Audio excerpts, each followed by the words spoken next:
Okay, my name is Chelsea.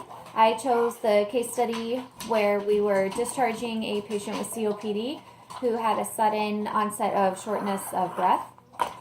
So when I come into the room, I would just look at the patient and see her respirations, notice if she's doing any retractions here in her ribs, notice her posture, if she's hunched over trying to breathe, if she's struggling at all with her breath.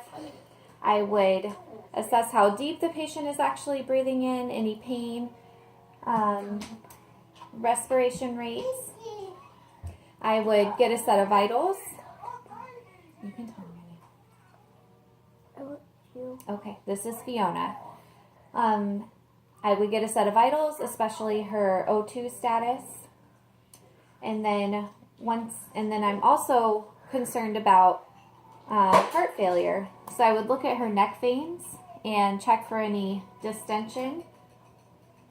If there is any distension, that could be telling us that there's blood building up in the patient's body because the heart can't pump it out. So it's going to back up into the lungs, and that could cause the shortness of breath and could also be indicative of heart failure. So then I would take my stethoscope. And Fiona, whenever I place the stethoscope on you, I want you to take a nice deep breath, okay? So we can do a ladder method where we will compare from one side to another. We could listen up here above the clavicle for any anterior lung sounds.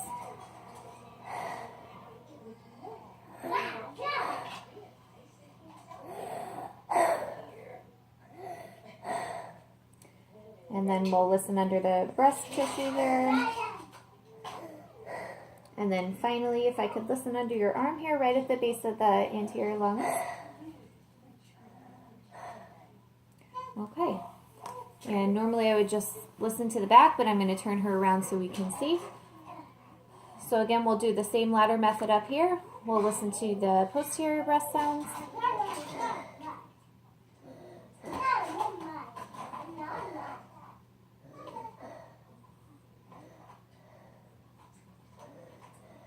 And a couple more times down here at the base. So again, with the COPD, the breath sounds are going to be important. I would expect to hear some coarse crackles, expect it to hear wet, or expect it to have maybe a wet sound or wheezing, but definitely some rhonchi or crackles are most common. So yeah, other than the physical stethoscope listening, I also may want to check for any cyanosis around her lips. Any blue markings may suggest that she's not getting enough oxygen. I can look at her nail beds. I can look at her nail beds, check for any clubbing. What are clubbing?